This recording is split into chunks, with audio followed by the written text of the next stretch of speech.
todas e todos. Espero que a gente tenha uma manhã super tranquila. Hoje a gente vai dar continuidade ao nosso curso com a professora Vanessa Saraiva, que vai discutir infâncias, identidade étnico-racial e racismo. Nós estamos num módulo introdutório em que esses temas que forem tratados com vocês, que foram tratados no encontro passado, que tem a ver com a formação de uma mentalidade assimétrica, que tem a ver com uma mentalidade menorista, que olha os pobres a partir de uma conotação depreciativa, que os vê como os párias da sociedade, que precisam ser vigiados e controlados.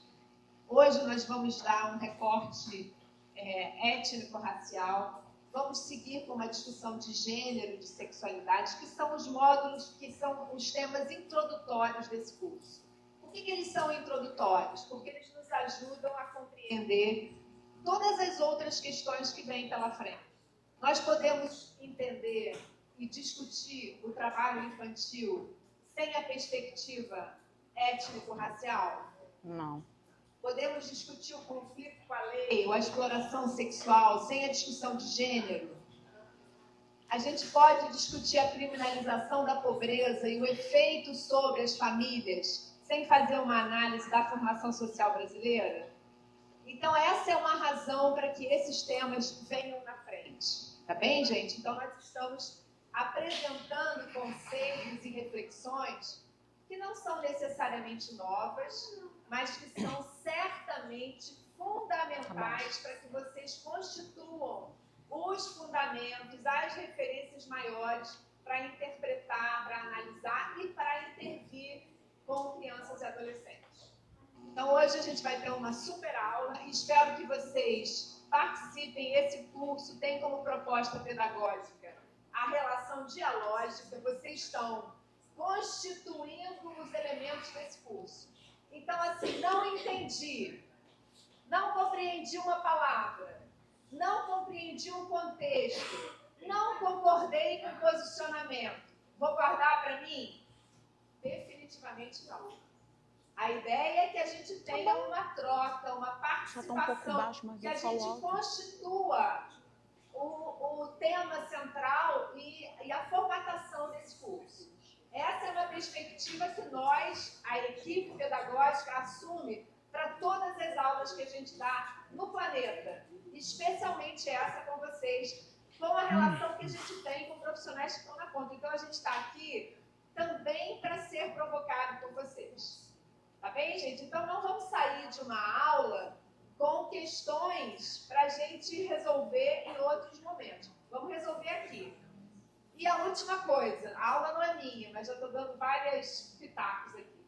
A gente tem uma tendência de achar que a ignorância é um defeito. E a gente tem vergonha de nós, da nossa ignorância, de nós não conhecermos. A ignorância não é um defeito, é uma característica de todo mundo dessa sala, inclusive a pessoa que está falando.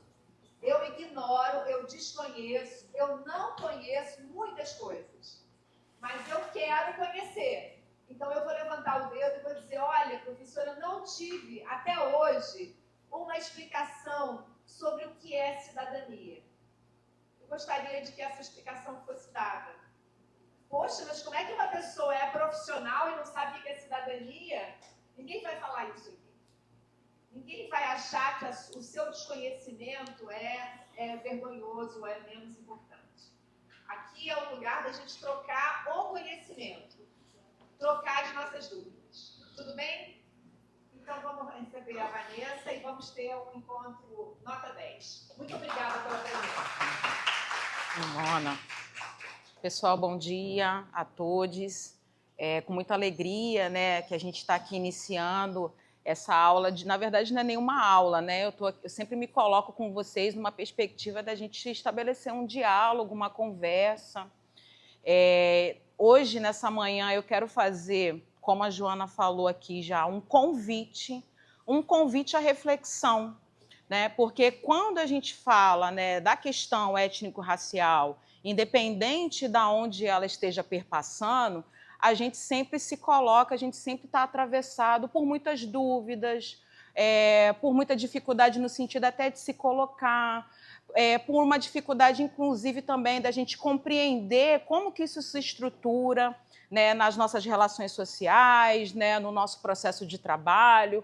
Então, eu estou aqui fazendo um convite a todos vocês, porque vocês, assim como eu também, fui profissional do Conselho Tutelar, e aí, como a Joana aqui falou muito bem, a gente precisa compreender essas categorias, né, para a gente, que estão assim num campo mais amplo, para a gente tentar perceber como que isso aparece lá no nosso cotidiano de trabalho, lá no Conselho Tutelar, né, lá no abrigo institucional, né, lá na escola. Então, eu vou trazer aqui hoje alguns elementos para a gente poder fazer uma reflexão coletiva, né, e a gente vai estar aberta aqui o tempo todo para a gente poder estar dialogando, fazendo essa troca.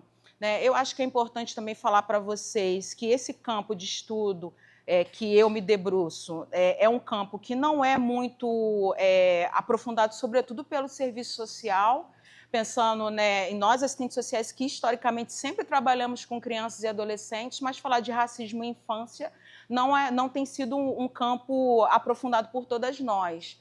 Mas é um campo que me interessa e é um campo também que eu me volto para poder pensar a partir da minha inserção como assistente social, no abrigo institucional, no conselho tutelar, no âmbito, né, da própria escola. Então, é a partir desses lugares onde eu me deparo com um público-alvo, né, infanto-juvenil, que eu começo a perceber as expressões do racismo cotidiano. E a gente vai perceber aqui de onde que começa esse processo.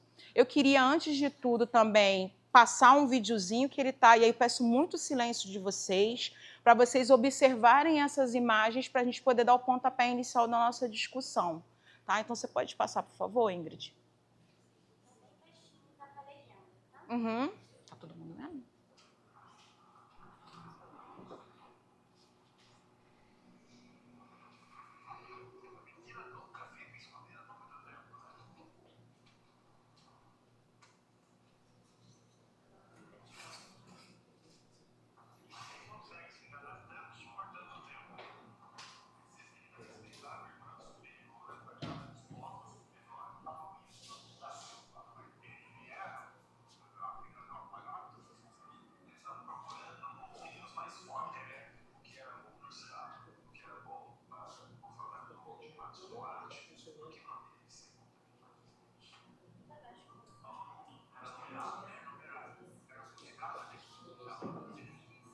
Acho que dá para ver.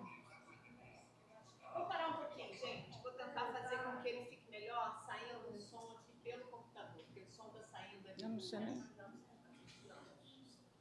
Deve ser lá fora. Aí não dá para apagar, não, que é chave, aí apaga tudo. Mas não tem problema não, Joana, que eu vou... Não, eu vou conversar com ele sobre o vídeo. Tudo que está passando tem a legenda, tá, gente?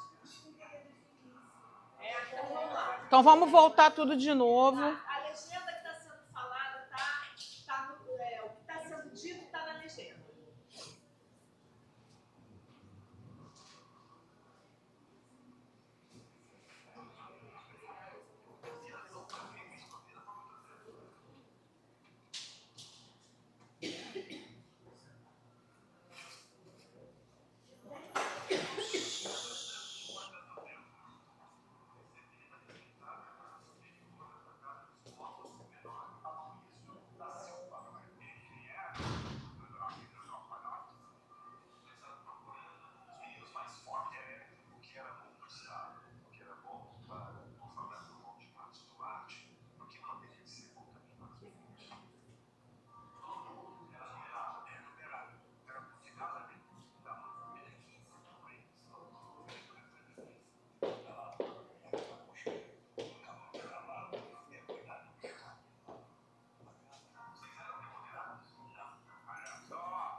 Bom, pessoal, eu acho que somente a gente teve um pouquinho de dificuldade, mas acho que só essas imagens, esse é o trailer do filme, o Menino 23.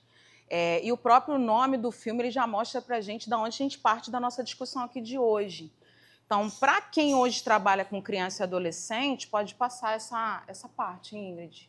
É fundamental a gente entender as raízes, né, de um processo que a gente percebe hoje de criminalização da pobreza, um processo de perseguição contra os nossos adolescentes, um processo massivo de institucionalização dessas crianças, um processo também de medicalização intensa, com inclusive solicitação, né, e solicitação de escolas pedindo o apoio dos conselheiros tutelares. Ontem eu estava procurando alguns textos, até depois eu vou passar para a Joana, eu achei um texto meu onde eu falo desse processo de medicalização da infância.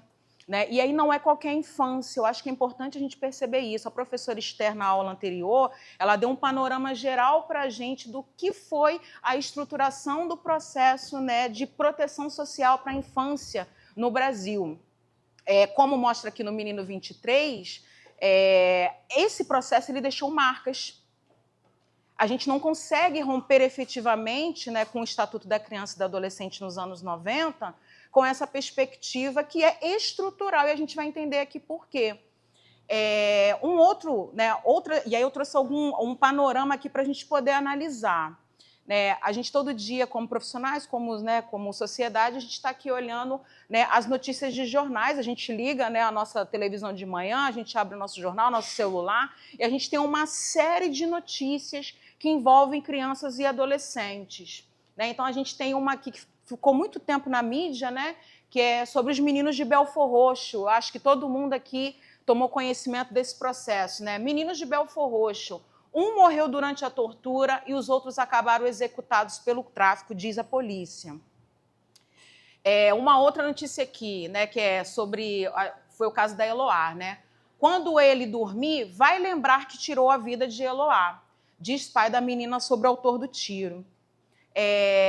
Uma outra notícia aqui também, né? Segundo o levantamento, o índice de mortalidade de bebês negros é 3 vezes maior do que os brancos. No entanto, quando essas crianças são atendidas por médicos negros, o número de mortes cai pela metade.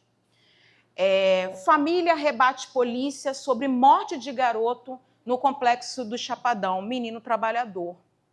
Pode passar, Ingrid, por favor. Eu trouxe aqui um pouco dos dados, né? Eu estou fazendo o caminho, me propus a fazer um caminho inverso, né, com vocês, para a gente poder olhar para a nossa realidade e pensar as origens desse processo. Então, a gente tem alguns dados aqui, né, que falam sobre violência de diferentes formas contra crianças e adolescentes. Então, a gente tem aqui dados sobre educação que mostra, né, um índice alto de evasão escolar, né, que é também um campo de atuação para nós, né, profissionais das equipes técnicas e dos conselheiros tutelares, porque a demanda para inserção, né, logo no início do ano, para ter acesso à escolarização, ter vagas nas escolas, é também uma demanda, e aparece muito.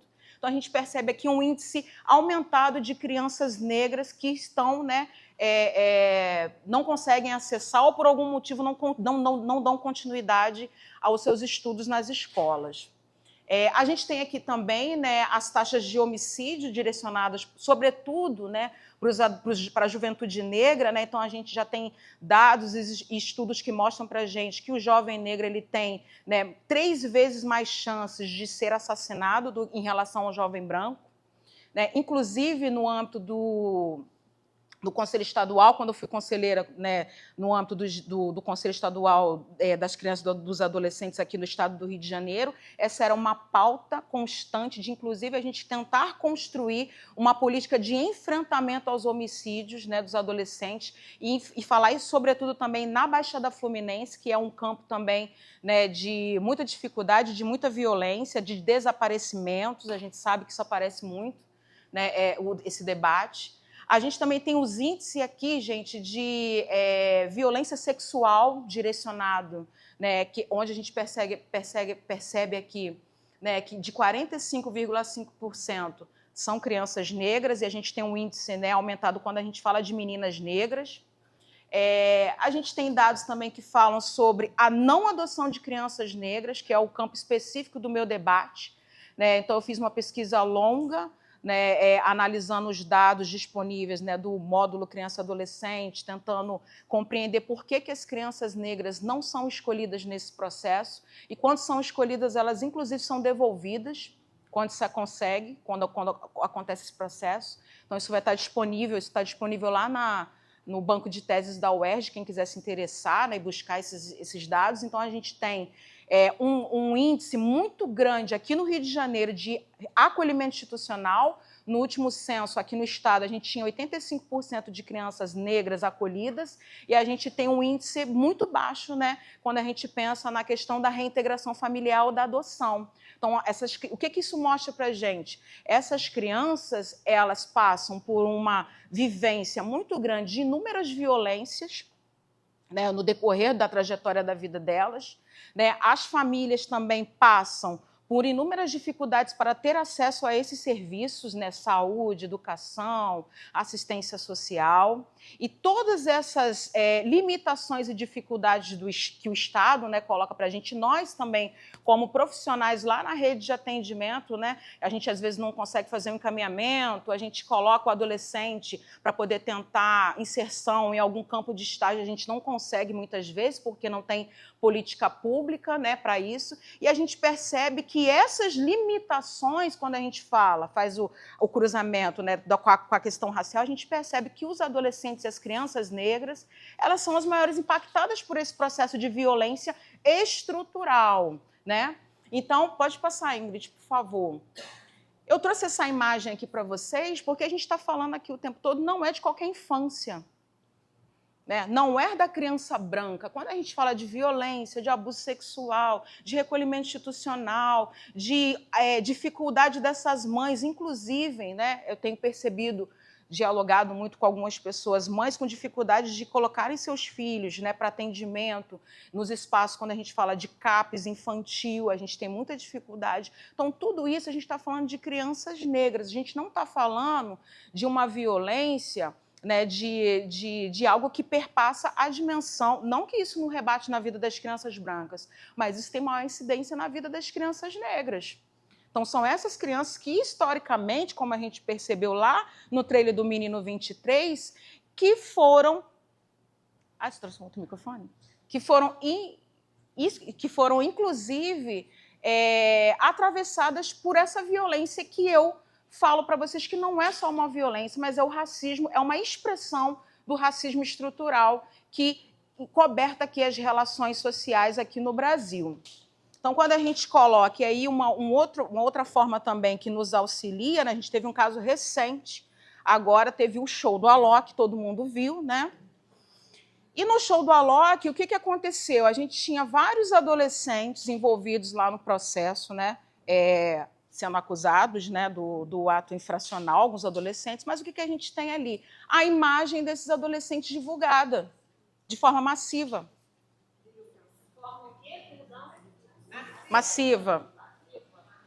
Massiva. Todo lugar estava passando a imagem dos adolescentes negros, sem nenhuma preocupação, sem botar nenhuma tarja. Todo mundo viu o rosto deles. E no Estatuto, por exemplo, da Criança e do Adolescente, a gente tem colocado lá que a imagem das crianças não pode ser exposta. Depende da cor. Exatamente. Só que o que a gente está aqui... Olha só, o que a gente está colocando aqui. Quando a gente fala, por exemplo, de uma criança negra, a gente tem a imagem dessa criança exposta, sem nenhuma preocupação. Quando a gente tem, por exemplo, um adolescente que tem condições financeiras e é branco, ele, inclusive, é chamado de adolescente, ao passo que os outros são chamados de quê? Menores. Não é nem divulgado o nome da mídia, né? Quando é adolescente negro, geralmente você vê a imagem, né? Já a identificação praticamente que está o nome da criança, não. Isso me lembrou, inclusive, um episódio que não foi para a mídia, de furtos na escola Cruzeiro, né? Onde os alunos estavam sendo furtados, fugidos, pertences, e assim, não foi para a mídia, né? Exatamente. Só um minutinho. O que a gente quer colocar aqui? É que quando eu falo para vocês, a gente debate a perspectiva de infâncias, é porque tem um tratamento diferenciado. Quando a gente tem o viés racial atravessando essas relações. A gente tem um histórico, por exemplo. Por que eu comecei com o Menino 23 para vocês? Quem é que estava no recolhimento institucional lá, vivenciando lá aquele cotidiano da FUNABEM? Eram crianças brancas? Não. Quem teve, inclusive, uma propaganda no Estado e no Brasil para que com aquela ideia da incapacidade das famílias, de que as mães não tinham, né, como cuidar desses filhos, e a saída era colocar na FUNABEM. Porque lá na FUNABEM, o adolescente, o jovem, ele ia sair com uma profissão, não era isso? Esse era o discurso. Mas será que sai isso mesmo? Eu posso indicar outro filme para vocês assistirem. O Contador de Histórias, do menino que fugiu mais de 100 vezes da FUNABEM. Será que ele fugiu porque era um bom tratamento lá na FUNABEM? Quero chamar a atenção de vocês porque a gente não está falando de qualquer infância, a gente está falando de crianças negras sofrendo esse processo de institucionalização massiva de violência por parte do Estado de diferentes formas. O que a gente precisa desconstruir? Né? Quando a gente passa, né, vem, né, com o Estatuto da Criança e do Adolescente, a gente acredita, né, no campo do senso comum, a gente fala, ó, tem um estatuto, todo mundo agora vai ser tratado da mesma forma. Toda criança deve ser protegida, não é isso que está escrito lá?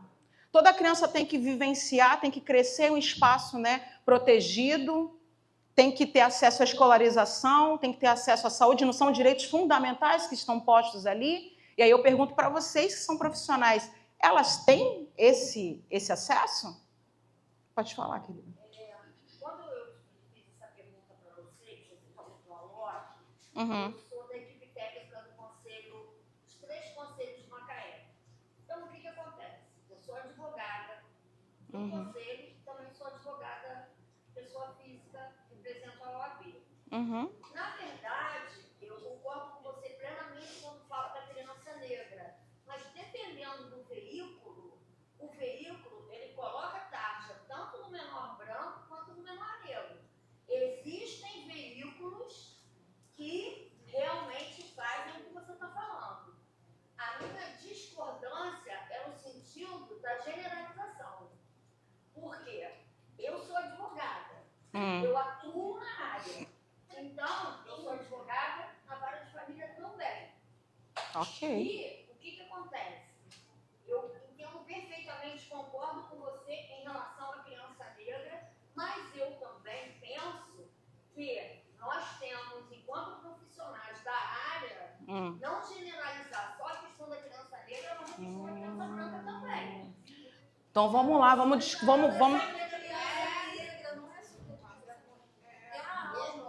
Então, olha só, vamos lá, gente. Vamos dar um exemplo prático aqui de determinadas situações.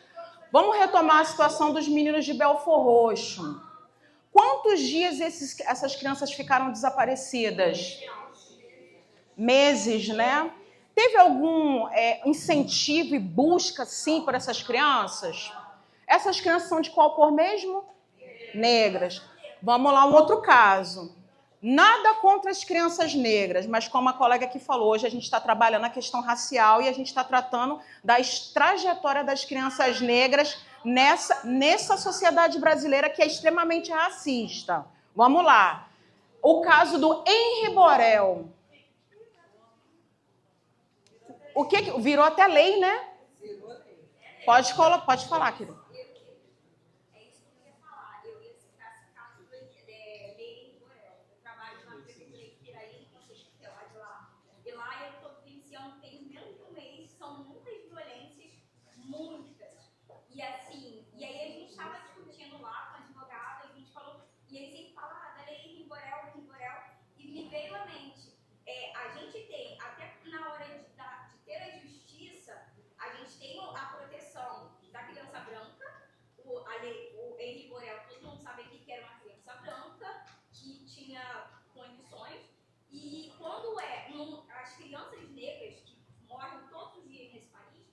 Ninguém sente nada. Aquele menino foi jogado lá praticamente lá na Fortaleza, eu não lembro bem o lugar. Miguel. Ele foi colocado no elevador, aquela mulher ele assassinou aquela criança. Mas ela é branca, ela tem condições, nada aconteceu.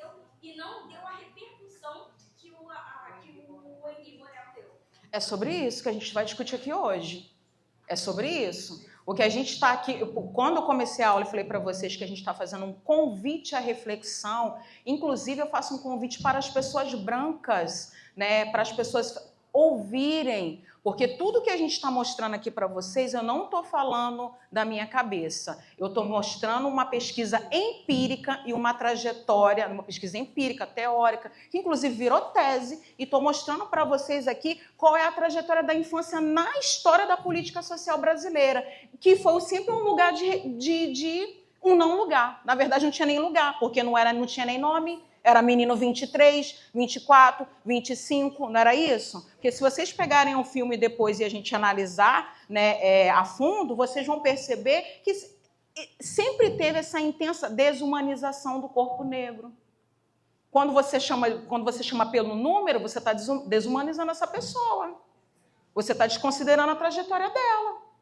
Quando chega, por exemplo, como que isso aparece hoje no cotidiano? Quando o adolescente lá, ele a situação do Alok, né, da dinâmica lá do Alok. Colocam o rosto dele ali, ele é exposto, todo mundo vai ver, nunca mais vai sair da internet, e aí ele vai carregar isso por uma besteira que às vezes a gente nem sabe, e a gente nem estava lá para ver se realmente aconteceu, e o rosto dele vai estar associado àquele episódio do Alok por toda a vida dele.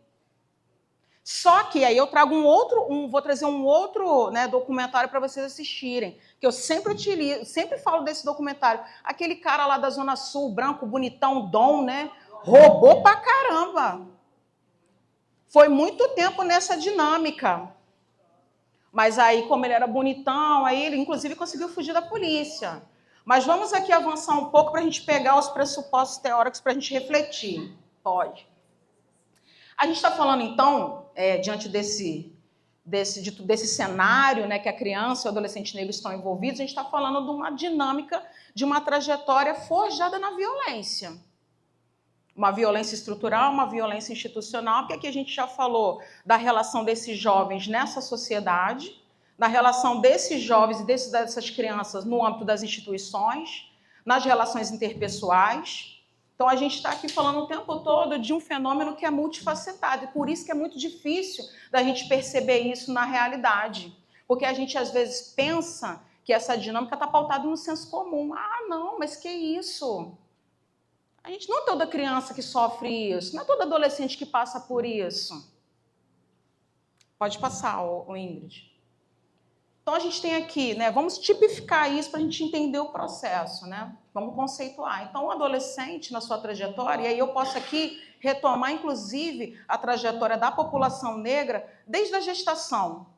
Uma mulher negra gestando um bebê. Não sou eu que estou falando. Bell Hooks fala disso, Angela Davis fala disso, Audre Lorde fala disso. Então, o que elas colocam para a gente? Olha, quando essa mulher negra ela gera uma vida, a vida que está no ventre dessa mulher negra não é nem considerada como vida.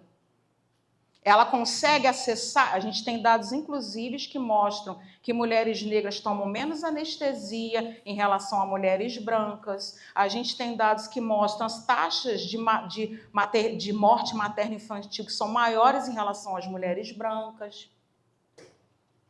A gente tem, inclusive, também falando sobre acompanhamento pré-natal, né, que é fundamental para garantir a vida dessa criança, né, e o seu desenvolvimento. As mulheres negras, inclusive, têm muita dificuldade de ter acesso à atenção básica, chegar lá no posto de saúde e iniciar o seu pré-natal. Passando esse processo, quando o bebê nasce, né, daqui uns dias vai sair um artigo que eu estava problematizando com o professor Daniel Campos, falando sobre maternidade negra. Quem lembra aqui da trajetória daquelas mulheres negras grávidas aqui no Rio de Janeiro, que foram fazer algum procedimento e voltaram mutiladas para casa? A pessoa vai ganhar um bebê, perdeu a mão.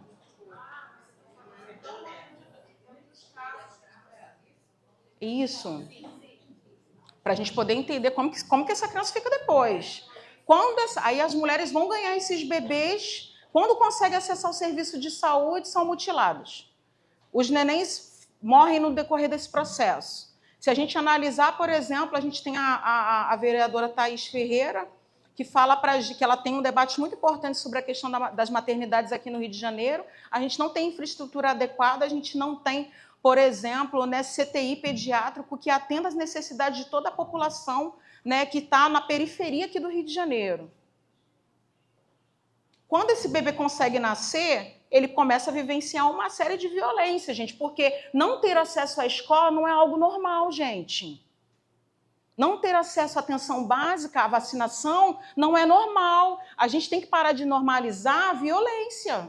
Então, quando a gente coloca aqui violência física, quem está no conselho tutelar, quantos casos de violência a gente atende? Inúmeros.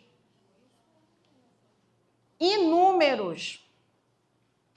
Essa violência ali que se coloca lá no cotidiano, ela tem um atravessamento racial e tem a ver também com a própria estrutura dessa sociedade. E a gente precisa entender como esse fenômeno aparece lá no cotidiano e qual a conexão que ele tem com essa estrutura que foi forjada aqui no Brasil. As relações sociais foram pautadas na violência, na segregação, no sexismo. A gente tem a violência verbal e moral, ou seja, né, os xingamentos. A criança é xingada, a mãe também, né, passa por essa questão, e as pessoas naturalizam. Não é para naturalizar, gente. A gente tem aqui violência psicológica, o abuso, a exploração sexual, a exploração do trabalho. O que mais eu atendia no abrigo em Duque de Caxias, que eu trabalhava, acolhimento institucional por trabalho infantil. Por que e a criança não era branca? Por que as crianças negras têm que trabalhar? Vinham para a Central do Brasil vender doce. Não tinha acesso à escolarização. Pode falar. Quando você começou a falar sobre a primeira coisa que eu vivi foi uma situação que eu sou tutelar, né? Uhum. Vivi num dia específico nessa trajetória aí. Conta pra gente de onde você é. Sou do Conselho do Centro, Patrícia, né? Sou psicóloga. E uma coisa que você estava falando, eu me lembrei. Nesse dia específico, foram vários adolescentes, né, de famílias diferentes, obviamente, para atendimento. E em todos os atendimentos onde o adolescente, não importa o menino ou menina, que eram negros e pardos, foi dado para ele uma oportunidade de trabalho. Eu me lembro que esse foi um dia que me impactou assim, que eu não estava diretamente, eu só observei, né? E para os meninos brancos, foi dado atividades esportivas de educação. Então, assim, é a massa de trabalho. Né? Isso aí, né? No seu perpassa lá desde o Império, né? O perpassa do período do Império. Né? O negro, o pardo, ele vai como força de trabalho. Aquele que é mais branquinho vai para os cuidados da casa, por aí vai. E isso a gente está falando, isso foi ano passado, né? Gente, quem aqui acompanhou, acho que a maioria aqui já acompanhou a audiência concentrada de reintegração e de adoção. Quem aqui já se deparou com aquele documento chamado PIA ou PAI? Tem gente que chama lá, aquele documento lá que a gente estrutura para poder contar a trajetória do adolescente, que tem inclusive colegas que falam, não, vamos repetir, como se a história das pessoas não fosse a mesma história a vida toda, como se não tivesse nenhuma mudança. Lembrando que quem está no acolhimento institucional, não sou eu que estou falando, foram feitos levantamentos, né, dos dados do módulo criança e adolescente. Nós temos 85% de crianças e adolescentes negros institucionalizados, pretos e pardos. Então, naquele documento, lá tem uma previsão lá no final, que é as atividades que essa criança ou esse adolescente pode desenvolver, que nós, como profissionais, temos que incentivar, não é isso? Você chega numa instituição como eu cheguei, primeira coisa, tinha um adolescente lá que estava há 14 anos acolhido. Aí eu pergunto para vocês hoje, mas o estatuto não fala que tem que ser a brevidade da institucionalização, não pode? Quando eu cheguei, 2016, 14 anos acolhido. Quando a gente se depara lá com esse documento, vou buscar esse documento, o que fizeram com essa família? Não tinha contado nenhuma atividade de lazer. Só tinha atividade lá psicólogo, era obrigatório, era um negócio assim que tinha que ir para o psicólogo. E, não que não tenha que ir, gente, mas só tem um psicólogo, não tem outra atividade, o adolescente não joga bola, ele não faz uma viagem, ele não tem uma outra atividade? Não, não tem. E isso passa na audiência concentrada como se fosse algo natural. Aí eu pergunto para vocês, qual é a cor dos juízes que atendem esses casos? Acho que a gente não tem negro, né? Acho que o único... Não, né? Acho que não. Qual é o problema da questão da representatividade, gente? Lugar de fala. Lugar de fala. O juiz branco, ele vai entender... Há pouco tempo eu participei de uma dissertação lá, de uma banca de dissertação de mestrado, que a menina estava trabalhando o processo, inclusive a professora Joana estava sendo lá citada, né, porque a menina estava construindo lá o processo do adolescente, né, até chegar lá na audiência, né, do adolescente que comete o ato infracional.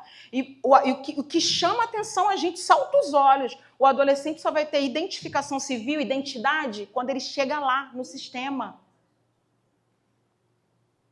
Quando você conversa com o adolescente, e aí a sua fala é importante nesse sentido, mesmo que o trabalho dos profissionais estejam lá reiterando e colocando toda essa dificuldade do cumprimento da medida em liberdade assistida, que não consegue vaga na escola, porque é isso que eles contam. Eles estão em cumprimento de liberdade assistida, mas eles não conseguem ter acesso à escolarização porque sofrem preconceito. A escola não quer aceitar. Não estou generalizando, mas tem, né, essa dificuldade. Fala que tem que ir para o psicólogo, mas a gente tem uma dificuldade muito grande de conseguir fazer esses agendamentos. Então, como que ele cumpre a medida?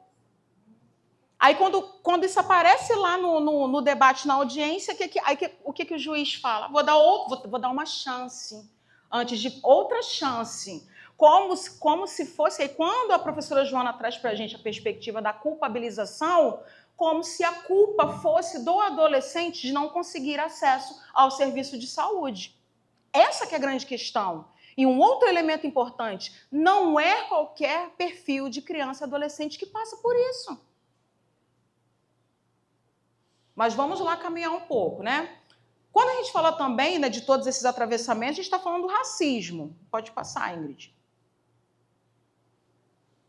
A gente já falou aqui que a gente tem uma perspectiva, e o senso comum tem uma perspectiva de olhar diferente, infância e infâncias. Então, a gente tem um olhar diferenciado, como nós sujeitos fomos estruturados, forjados nessa realidade que é extremamente racista, violenta. O professor Esté falou na nossa primeira aula sobre o processo violento aqui, né, de formação dessa ideia de nação brasileira, pautada no genocídio, nas mortes, nas violências, no escravismo. Ela falou da lei do ventre livre, que inclusive, né, previa uma indenização, pobres senhores de escravos, né? Pessoas que têm que receber uma indenização para ficar com uma criança aqui, no seu poder até 8 anos de idade. A gente passa por um período depois, né? Um período de estruturação de serviços, né, no âmbito do Estado, e a gente tem... O que a gente tem de história de proteção para a infância? A FUNABEM? É isso que a gente tem. E a gente translada depois por muitas lutas para o Estatuto da Criança e do Adolescente. Aí eu pergunto para vocês, será que é fácil a gente esquecer essa história que a gente construiu em relação à infância? Então a gente tem um olhar diferenciado. Então a gente tem aqui um olhar, né? Se a gente pensa que o conceito de infância e adolescência é um conceito que foi construído muito recentemente, se a gente olhar a trajetória da humanidade, e a gente tem, então, inclusive, um olhar diferenciado, e aí a gente tem que pensar também, gente, infância é um conceito abstrato. A infância, que infância é essa? É a infância negra, indígena?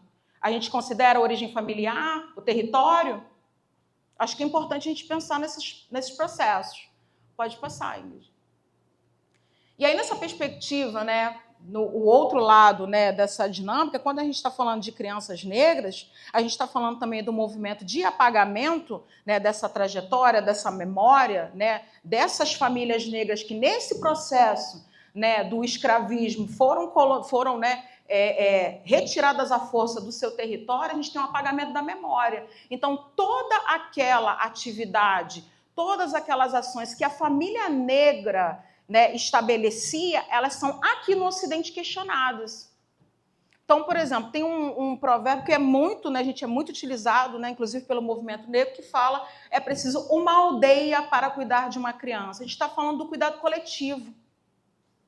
A gente está falando daquela família que precisa trabalhar. Eu, por exemplo, hoje vim trabalhar, deixei a minha filha com a minha mãe.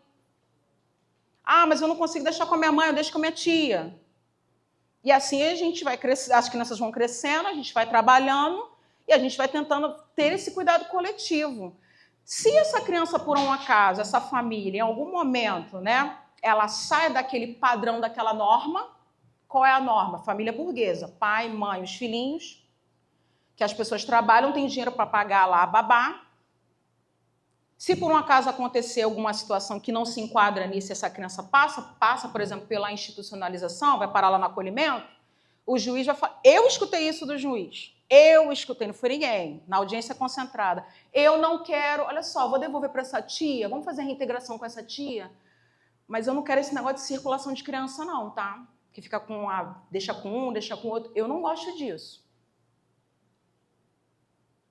Aí eu vou perguntar para vocês, como que essas mulheres vão trabalhar e tomar conta dessas crianças e botar a criança na escola e fazer com que essa criança não vivencie violências? Mas a gente escuta isso de um juiz branco que falou isso na audiência. Tem a filha dele tomada conta por uma pessoa que é paga para essa criança, né? Exatamente, ele falou isso. Eu fiquei como? Eu falei, se eu abrir minha boca, o que eu pensei? Se eu abrir minha boca aqui para falar que a mulher vai pegar a ajuda de alguém, ele não vai deixar reintegrar. E aí o que acontece com essa criança? Volta para o acolhimento institucional. Mas tem gente que fala que é bom lá no acolhimento, né? Alguém que já trabalhou no abrigo? O que vocês têm? O que vocês pensam sobre o abrigo? Lá é bom? Tem quarto separado para cada criança? Vamos lá, tem quarto separado para cada criança? Um quarto para 4 meninos, vamos lá. Cada um pode... Isso.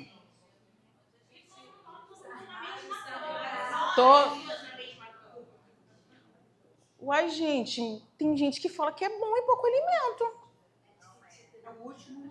É o último recurso. Mas por que isso aí, né? Por que vira o primeiro?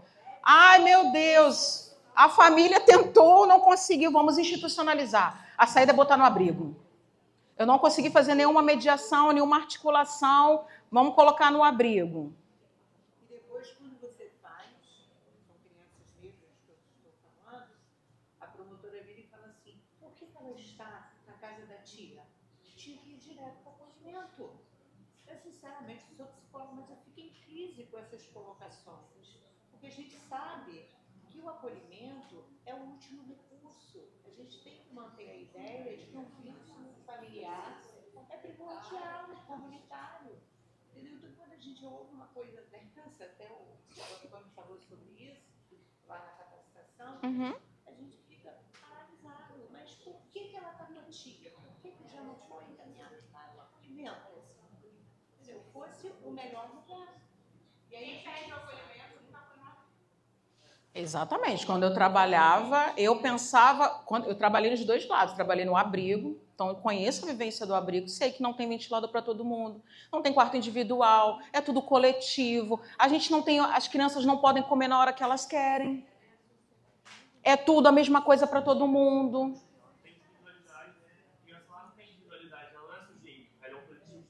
Exatamente. Mas o estatuto não fala que tem que garantir a individualidade? A gente consegue? Então, a gente tem que colocar o acolhimento por último recurso, né, gente? Tentei tudo. Mas isso se transforma, como vocês colocaram, na primeira alternativa.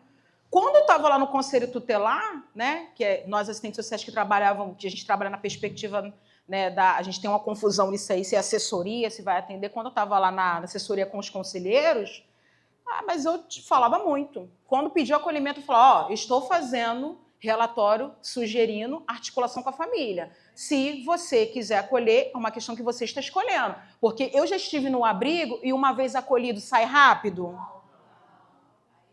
Pode demorar muito tempo.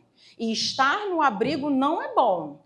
Nunca mais esquece, não sou eu que estou falando, tem várias produções de psicólogos que colocam para a gente os impactos do acolhimento, na subjetividade, na relação que a pessoa estabelece com o outro, né? Na questão, inclusive, a institucionalização é isso, né, gente? Eu tenho adolescente que na época eram crianças, que mandam mensagem para mim e falam assim, no Facebook, tia Vanessa, como que eu matriculo meu filho na escola? Passou mais de 10 anos no abrigo, gente. Tinha uma pessoa que ajudava a fazer tudo. Então, ela, tia, como é que abre a conta no banco? Fala que tem que ter conta. Aí, sabe o que ela pensou? Ela era de Duque de Caxias, veio para o Rio de Janeiro. Eu fiquei, assim, estarrecida com isso, quando ela me mandou essa mensagem. Ela pensou que ela tinha que ir na vara da infância para matricular o filho na escola, porque tudo na vida dela era na vara da infância. Então, a gente tem que ter muito cuidado, gente. Então, quando a gente está falando, quando a gente traz aqui categorias para poder abrir o nosso debate, a gente fazer reflexão, não é qualquer família que está sendo institucionalizada e passando por isso. O cuidado coletivo de famílias negras é questionado, mas não há outra alternativa para essas famílias. Mas vamos avançar aqui mais um pouco. O adultocentrismo, que é uma outra categoria importante para a gente poder pensar também, que estabelece aquela relação de poder no abrigo, no conselho tutelar, a gente percebe muito isso. Pensar que aquela criança, aquele adolescente é um mini adulto, que ele tem que atender às determinações, né, que estão sendo impostas, né, pelos adultos. E isso se contrapõe, inclusive, à lógica afrocentrada. Quem quiser lá ir a fundo lá e discutir, o Renato Nogueira, professor da Rural, ele faz um trabalho, tem artigos que falam o contraponto. Ele fala, criança na afrocentricidade é poder, é movimento. Criança tem opinião. Ela precisa participar dos processos que envolvem a vida dela. Mas a gente está falando de o estabelecimento de uma normativa, de uma lei, numa sociedade extremamente racializada, que é o Brasil, pautada na violência. Então, como a gente garante direitos nessa perspectiva? É o nosso desafio. Por isso que a gente está aqui tentando compreender como que o racismo se coloca na realidade, para a gente não reproduzir práticas que vão reafirmar a institucionalização, que vai reafirmar a criminalização das mães negras. Então, a gente tem que ter cuidado nesse sentido. Pode passar. Não sei nem que horas são, eu vou falando. Um outro elemento que é importante também, que eu sempre trabalho quando a gente está discutindo, a gente está aqui, né, conversando. Nessa perspectiva, quando a gente fala de racismo, a gente fala de uma identidade dessas crianças aqui, de uma identidade que é fragmentada, que é deteriorada.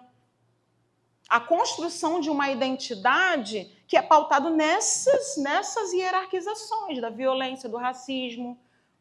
Quantos de nós aqui, né, que tem uma criança ou que já atendeu, escuta aí? Eu escuto, minha tese de doutorado eu escrevi por isso. Porque eu estava no abrigo em Duque de Caxias, indo para a audiência, eu conto isso sempre. Está lá no início da minha tese. A gente estava indo para a audiência, o adolescente abriu a boca e falou assim, eu não sei para que, tia, você faz tanto esforço. Eu fiquei assim, que isso, menino? Ninguém vai me adotar. Eu, que isso, você é lindo. Ele, eu não sou bonito, eu sou feio. Eu, para com isso, garoto. A gente cria, né, um vínculo com os adolescentes, né, quando vai passando muito tempo de trabalho. Eu falei, para com isso, vai ser arrumar uma audiência. Ele, tia, eu não vou, porque eu sou negro, eu sou feio, ninguém vai me querer, ninguém vai me adotar. Você fica fazendo a gente se arrumar e ir para lá para poder conversar com a gente. Então, isso me impactou muito, eu fico muito emocionada. Porque eu conheço esse menino, eu converso com ele, mas ele não sabe que eu escrevi minha tese por causa dele. Mas, assim, eu sempre quando vejo, e ele é um menino lindo, eu sempre lembro dessa história. Então, assim, eu acho que o nosso trabalho ele tem que ser movimentado a partir dessas narrativas. Não é uma narrativa de qualquer sofrimento, não é um mimimi, não é porque a gente trata a criança branca... A gente sabe que as crianças brancas sofrem também, mas a gente está falando de uma série de violências que sempre impactam nos mesmos perfis, nas mesmas pessoas. Você não vê, por exemplo, voltando lá às notícias de jornal no início, né, da nossa aula aqui, do nosso diálogo hoje, a gente não vê lá troca de tiro e as balas achadas nas crianças da Zona Sul. Me desculpa quem mora na Zona Sul. Tem dia que para poder sair lá do nosso território, para poder vir para cá, tem dia que para você chegar lá para poder trabalhar não é assim. Tem que esperar o tiroteio, esperar acalmar. Tem gente, inclusive, quando a gente está fazendo trabalho, a gente estava as meninas no semestre passado ali na Barreira do Vasco, que tem uma ONG que estavam trabalhando ali, o adolescente que elas estavam fazendo intervenção, um trabalho maravilhoso, pegaram o adolescente em situação de rua, o adolescente já estava, né, trabalhando e tudo mais, foi assassinado na Barreira do Vasco, aquele rapaz. Elas vieram apresentar o trabalho aqui e choraram pra caramba. Eu fiquei até sem graça, porque eu não sabia que era atendido por elas. Pode falar. Você não acha que muitas vezes a mídia meio que não mostra muito a Zona Sul? Porque assim, todo mundo quer mostrar que a Zona Sul é bela, mas as coisas acontecem e elas não são mostradas, até porque precisa mostrar que tudo está tudo ok. A não ser que seja uma coisa ao extremo, aí vai mostrar. Mas Sim. assim, eu moro na comunidade, eu moro no Portugal e acontece muita coisa, muitas das coisas nem saem de lá. Mas como quer mostrar que tem dois lugares... Olha o que você falou, você mesmo que está trazendo. Eu concordo com a questão da mídia, sim, porque existe esse cenário, esse espetáculo que deve ser construído. Porque você vai mostrar que tem um lugar que é muito ruim, um lugar que é muito bom, porque você precisa investir em um lugar para que todo mundo venha. Então, assim, eu acho que... Excelente. Excelente. A ideia de encobrir a Zona Sul, torná-la um cartão postal. Para estrangeiro. Os pobres daqui Sim. são domesticados. Né? Sim, até porque eu moro na comunidade, eu moro em Portugal, e muitas das coisas que acontecem não vai sair de lá. Até porque as pessoas precisam... Gente, olha só, eu concordo, mas é isso que eu tô aqui, eu e Graciela estamos aqui. Também existe uma diferença. Você mesmo está colocando do asfalto para a pista. Existe uma diferença nesse sentido. É claro que eu concordo com a Joana, concordo com você, no sentido que se cria, a mídia cria lugares vendáveis. Então, assim, a Zona Sul é um lugar que tem que estar ali, a cidade, né, maravilhosa. Para a gente está falando do asfalto. Não estou falando que... Claro que na favela, lá no Vidigal, em outros lugares, com certeza deve acontecer violências, deve, inclusive, acontecer confronto. E aí, inclusive, também concordo que o que fica lá midiático o tempo todo, porque quando interessa, a mídia fica lá um tempão vigiando. Está acontecendo isso indo aqui de Caxias, está acontecendo isso lá no Complexo do Chapadão e tal. E fica lá filmando o dia todo. Todo mundo acha lá, mesma coisa, todo mundo acha lá que o Chapadão é o... Gente, a entrada mesmo é um lugar. Eles filmam como se fosse uma coisa imensa. Então, essas pessoas têm pavor de ir para o lado da região da Baixada Fluminense. A pessoa fala assim, ai meu Deus, na Pavuna eu não vou. Gente, não, também não é assim. Então, a gente também tem que ter cuidado e entender também que essas próprias construções da mídia, esses atravessamentos, que tem também um interesse político, econômico, isso também atravessa na vida das pessoas que a gente atende. Porque vamos pensar, por exemplo, numa família que está tentando se deslocar.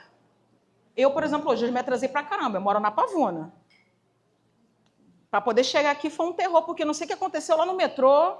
Então, assim, vamos considerar o que eu quero problematizar com vocês. Quando a gente atende, por exemplo, uma família, contar exemplos reais que eu acho que fica mais fácil. Está atendendo a família lá no cotidiano, e aí você fica assim, estou esperando essa mulher, não chega de jeito nenhum, está atrasada, ai, já faltou. Vou escrever aqui que ela faltou.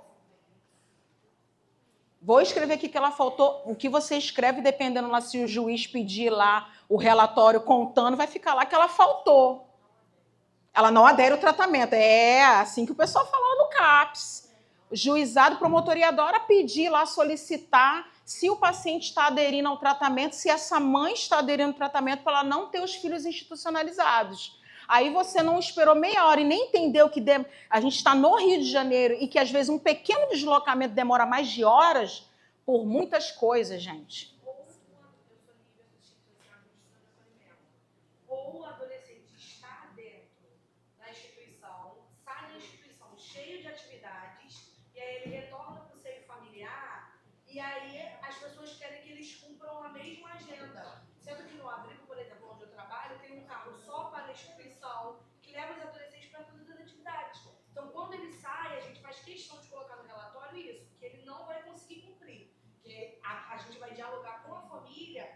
que vai ser possível, dentro da estrutura do município, para essa família cumprir com essas atividades, porque o adolescente não vai conseguir. Sim. Não tem condições financeiras, não tem infraestrutura do município em si. Mas os profissionais, às vezes, vão lá e colocam não está aderindo. Então, assim, a gente tem que ter cuidado com os nossos relatórios, com as análises que a gente constrói. Porque, assim, eu, inclusive, quando trabalhava no CAPS-AD, aí você até me lembrou de uma situação de uma mãe que tinha, né, a situação de acolhimento institucional dos filhos, e que é um outro debate também, né, gente? Aí o juiz, ele acha que pode tudo, né? Ele determina, cumpra-se. E aí ele questionava lá, pediu para a gente poder fazer um relatório falando se a mãe estava aderindo ao tratamento. E aí eu fui buscar a fundo lá a história da mãe. Então, assim, foi uma questão... Ele queria saber se ela estava aderindo. Eu falei, gente, mas ela nem começou o tratamento, eu já tenho que fazer o relatório? Eu não sei, depende. Então, assim, não vou sair fazendo um relatório. O que você faz? Faz um relatório falando que não adere? Eu coloquei ela no relatório. Paciente deu entrada no processo de tratamento e está seguindo. Quanto tempo que vai durar? Não sei, gente. Como é que eu vou saber? Gente, é engraçado, mas na hora não é, não. Porque ficam pressionando vocês profissionais, eu falo engraçado, para a gente poder ver se a gente consegue, mas não é. Porque esperam das famílias que elas cumpram todas as medidas aplicadas, desconsideram a realidade que essas famílias estão inseridas, desconsideram que no território que o Estado não tem financiamento para as políticas sociais, e aí, no final de tudo, quem não cumpre é a família. Então, você que não cumpriu a determinação judicial, acolha-se de novamente, ou fica lá no socioeducativo privado, não vai poder sair. Então, assim, a gente tem que ter muito cuidado, enquanto profissionais, nesses espaços, porque tem uma disputa de valores e de projetos societários ali atravessando o nosso cotidiano. Esse mero questionamento, por exemplo, da questão da circulação de criança. Não pode ficar com a tia. Gente, historicamente, as famílias sempre... né? E as irmandades, gente. Historicamente, essas famílias sobreviveram assim, mas o juiz questiona. Então, tem uma questão, um viés racializado nesse processo. Ele não questiona. Aí vou dar um outro exemplo para vocês que vocês devem conhecer. Visita em famílias que têm, né, situação financeira melhor em relação a outras. Lá em Caxias mesmo, tem um território lá que o pessoal tem um dinheiro lá em Caxias, na 25. Aí fomos fazer uma visita lá enquanto a equipe do conselho, a gente não conseguia entrar na casa. Ficamos lá na portaria um tempão. Até conseguir entrar, mas a gente não consegue entrar até sem avisar no território das outras famílias pobres e negras? Consegue. Consegue, nem avisa. As pessoas estão tão acostumadas a sofrer e serem violentadas que numa dessas visitas que eu fiz, eu nunca esqueço a aula de Rosane e de Joana, que foi uma aula de Bolsa Família. Eu nunca esqueço isso, porque isso aparece até hoje, Joana. No dia que eu fui fazer a visita, o homem, eu nem cheguei dentro da casa lá, o homem já foi abrir no armário dele jogando as compras no chão. Eu fiquei empaquetada, eu falei, moço, por que ele fez isso, gente? Está acostumado, né? Que tem alguém que vai lá averiguar lá a vida dele, se tem comida no armário. É público. Isso é muito complexo, gente. Mas não há outra família, a gente não conseguiu, teve que ficar esperando. Quando a gente entrou, a família ficou assim, fica só aqui na sala. Mas quando é em outras famílias, nas famílias pretas, você vai entrando em tudo, com todos os cômodos, olha tudo. Né? Então, assim, a gente precisa entender como que essas famílias, como que essas crianças e adolescentes são percebidos nessa realidade. Então, a gente tem aqui... Volta rapidinho aqui na questão da identidade. Que é uma coisa que chama atenção aqui, gente. A questão do feio. Eu escutava isso muito no abrigo, quem trabalha em abrigo. Adolescente negra é o quê? Semente do mal. Sementinha do mal. Uma outra coisa, pivete. Tudo pivete. As meninas preguiçosas, essa garota não levanta na hora aqui no abrigo institucional ou vai lá no conselho tutelar e fala, vai lá, quer que o conselheiro, que a equipe, fala, ó, dê um jeito nessa criança aqui, porque ela é preguiçosa. Assanhada. E o outro termo que está o tempo todo aqui, que não é nem para ser utilizado, é o menor. Menor. Mas o que é pior do que isso, os profissionais falam isso. Os educadores, então, o menor é direto. O menor é o termo que não foi rompido. Então, assim, a gente tem lá na legislação que não é para chamar de menor, mas as pessoas chamam. Então, o que eu quero mostrar é uma racionalidade, gente, que é difícil de romper. Só existir a legislação não vai funcionar. A gente precisa tratar dos temas que atravessam essas realidades para a gente poder tentar romper com isso. Porque vocês podem pensar assim, essa aula de hoje vai romper? Não. A gente vai avançar. Criança e adolescente. Vamos lá? Pode passar. Então, assim, a gente estava falando o quê? De representações sociais da infância. Os adolescentes que foram lá pegos lá pelo Alok, lá são o quê? Menores infratores. É uma identidade negativa. É a semente do mal. Não precisa você fazer trabalho aqui no conselho, tutelar, encaminhar esse adolescente para algum tipo de trabalho, para algum tipo de inserção na educação. Para quê? Para que vocês vão lá em Duque de Caxias? Tem um lugar lá que é um negócio de esporte, gente, esqueci, que é bem grandão, que é bonitão. Lá quando a gente trabalhava, aí eu falei assim, não, gente, vamos lá para poder botar os nossos... Como é que é?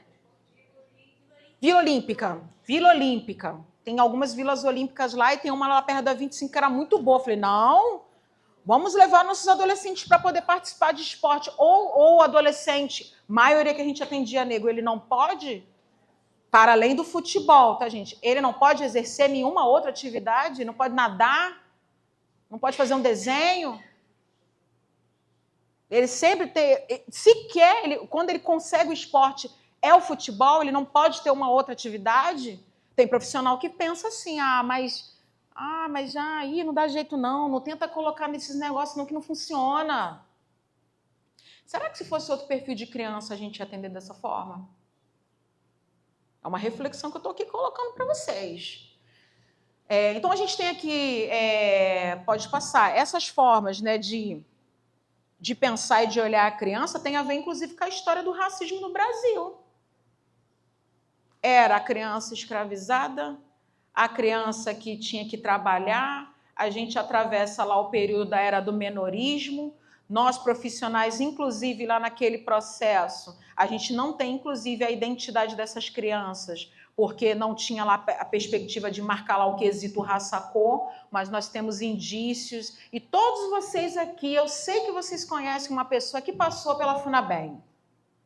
Mas todo mundo, eu conheço vários, que contam tudo isso aí, a gente fugia mesmo daquele lugar mesmo. Apanhava todo dia. Então, essa é a identidade. Aquela ideia da família desestruturada, que não consegue tomar conta do filho, então tem que ir para a FUNABEM. O lugar desse garoto é na FUNABEM. A gente chega, né, na era que a gente chama de proteção integral, com o ECA, com o artigo 227 da Constituição, né, com o Plano Nacional de Convivência Familiar e Comunitário, que fala que, inclusive, tem que ficar na família, mas a gente, né, continua o quê? Preconizando a institucionalização. Vou contar um caso para vocês, eu dialogando com um colega. O colega trabalha no hospital lá no Antônio Pedro. Oi? Isso. E aí ele estava mandando mensagem para mim falando, olha a situação. Tem uma amiga, você que trabalha lá com a questão das crianças, eu queria tirar uma dúvida com você. Tem uma família aqui que as outras colegas passaram aqui para fazer o atendimento. A mãe tem muita dificuldade de entender, até de se expressar. Tem outros filhos, família numerosa. Mas, assim, o pai ser uma pessoa assim, que não tem conhecimento, olha o que ele falou, a pessoa não ter conhecimento, escolarização, é motivo de acolhimento? Ué, mas a criança foi acolhida. A criança... Bebê. O bebê. Eu não preciso nem falar. O que acontece com os bebês? A adoção rapidinho. O homem ficou numa revolta. Aí as pessoas falaram, agora ele é um homem revoltado. Claro, gente, acabou de ter um filho. As pessoas levaram o filho da família. E vocês esperam que a família dê abraços? Aí começaram a escrever no relatório. Aí eu falei assim, não se mete nisso. Porque você está pegando a história pelo meio. Porque, inclusive, se a família conseguir, ela pode processar. Agora a gente está acolhendo os filhos das pessoas porque a pessoa não tem escolarização. Porque ela, às vezes, não sabe falar direito. Porque ela não pode se expressar. Lembrando que o acolhimento é a última medida. Porque o que a gente logo pergunta, mas sofreu alguma violência? A criança foi agredida? Apanhou? Tentaram matar essa criança? Não. É porque foram fazer uma visita no leito, viram que a mãe tinha dificuldade para poder se expressar, e a mãe com aquela coisa de que dia eu vou ter alta porque eu tenho outros filhos. Muito incomum isso, né, gente? Muito incomum a gente querer, enquanto mãe, né, com outros filhos em casa, a gente quer ficar longe do filho, né? Ficar lá no hospital. O hospital é tipo um SPA, né? Então as pessoas querem ficar ali. E aí, quando a mãe começou a questionar, elas estranharam, começaram a inquirir. Olha o ranço do menorismo. Vamos inquirir essa mãe. Aí chamaram o pai. Não conseguiram extrair da mãe, chamaram o pai. O homem tinha dificuldade também para poder falar. Pediram acolhimento, chamaram o conselho tutelar e acolheram a criança. Eu falei, o conselho tutelar está participando disso? Falei, não, a minha esperança é que vai ter alguém que vai conversar com esse conselheiro. Alguém da equipe técnica vai analisar essa situação. Porque lembrando que uma vez acolhido para poder retirar é fácil? Não, tem que fazer audiência. Então demora. E se for um bebê, dependendo da situação, que a família tem que o quê? Comprovar que ela é capaz, não é isso? Se não tiver naquele padrão, tchau. Então, assim, a gente tem que ter cuidado. Então, a gente tem aqui, né, a perspectiva de uma construção da forma como essa criança é percebida, né? Então, a gente tem aqui uma naturalização, pessoal, da desvantagem social. Pode falar, querida. Uhum.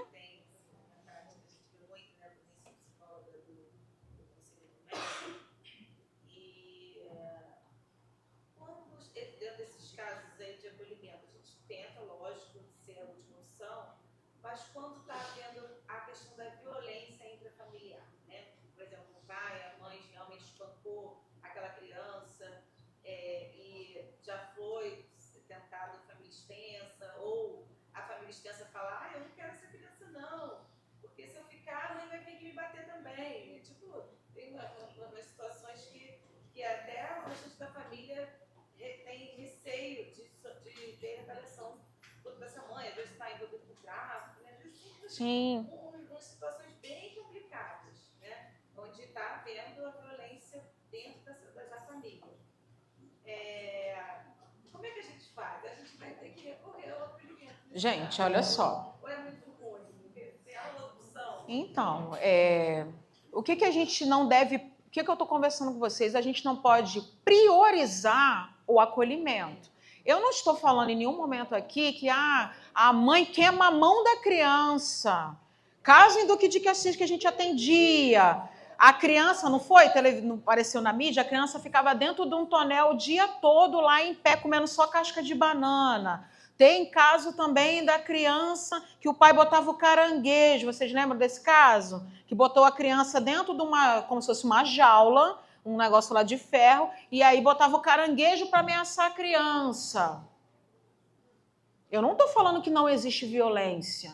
Eu só estou falando que o que é priorizado para todos os casos é a institucionalização. É isso que me preocupa. O que a gente tem que fazer... Só um minutinho, já te passo a palavra. A gente está tentando trabalhar com a família extensa. Eu também já me deparei com isso. Vamos tentar fazer uma reintegração. Fulano não quer, ciclano não quer. Porque a gente também entende que tem, inclusive, as divergências na família. Eu não gosto de você. Você é minha irmã. Eu não gosto de você porque minha mãe preferia você do que a mim. Então, eu não vou tomar conta do teu filho. Não vou ficar. Muita responsabilidade. Só que o que a gente preconiza é você esgotar todas as possibilidades. Aí você escreve isso. O problema dos profissionais é que eles não tentam e não sistematizam. E aí depois, quando a gente pergunta, quando vai analisar, eu sempre falo isso com os alunos, falo, gente, a gente tem que sistematizar, tem que falar, tem que tentar. Eu fiz a visita e tentei isso, eu fiz uma entrevista e tentei aquilo, e estou tentando na rede. Mas a gente sabe que tem casos que foram esgotadas as situações. E aí a gente tem lá o salvaguardo lá do artigo do Estatuto como a alternativa. Gente, o próprio Estatuto mostra a estrutura. Está lá a adoção e o acolhimento, as últimas tentativas depois de uma série de ações que você pode fazer em relação à família. Não estou colocando que é uma tarefa fácil, não estou falando que é tranquilo, não disso, trabalhei como vocês. É muito complexo, é muito difícil. Mas o que acontece, o que a gente observa, o que eu pesquisei, o que eu presenciei, é que qualquer atendimento foi lá reclamar do comportamento, acolhimento. A criança, o adolescente diverge da religião que a família tinha. Ah, não, acolhimento. Ou agressão. Isso tudo eu atendi. Eu falei, gente, mas o que quer acolher a adolescente porque ela não quer mais ser evangélica, porque o pai era pastor. Então a gente tem que ter cuidado com isso. Uma outra coisa também que aparece, violência. Ah, eu normatizo bater. A criança lá no território, lá é normal, aqui as crianças não têm acesso à escola. Tem gente que acha normal, gente. Em Duque de Caxias, a gente tinha um problema com a 5ª série, 5º ano. Quando as crianças saíam lá para ir para... Não tinha vaga. Todo início de ano era esse tormento. As mães iam lá no Conselho Tutelar, pedir a requisição de serviços, porque não tinha vaga no município. O que a gente não pode fazer é penalizar a mulher, porque é isso que as pessoas fazem. Ah, não está na escola, se não estiver na escola, a gente vai fazer a visita, não está na escola porque não quer, mas não é assim. Aí quando você escuta a história, não é assim, é porque não tem a vaga. Pode falar, querida. Eu estava só pensando aqui nessa questão quando você está direcionando, né, para as instituições, o que acarreta na vida adulta, né? Porque a gente está falando das infâncias, né, mas a gente lida com esses pais que muitas vezes são adultos que eram institucionalizados, né? E aí a gente percebe que assim, a questão vai só se repetindo, né? Não avança, os avanços são muito poucos. E aí é um pouco de achismo, né? Porque eu não tenho as pesquisas, mas assim, a gente que está dentro. Mas você está certa, tá? Quem está fora, vamos pensar assim, quem está fora ainda pode errar. Mas e a gente que está dentro, né? Eu fico me questionando, que tem um conhecimento, que estudou, por que a gente não consegue quebrar esse ciclo? Porque assim, nos atendimentos, aí às vezes você ia julgando mesmo, tá, gente? Você está acompanhando um colega, a fala do colega é uma fala equivocada, porque é o olhar dela sobre aquela questão, é a vivência dela. Ok, mas não se partilha, não se divide, não se tenta ver por um outro prisma. Quando você colocava aí alguns exemplos, eu amei também na época de estudo de casos na faculdade, onde a professora contou que uma assistente social foi fazer a visita domiciliar, né? Porque a criança ia receber um benefício. E aí não encontrou ninguém em casa e a vizinha falou, acabou de sair de táxi. E aí colocou lá no relato.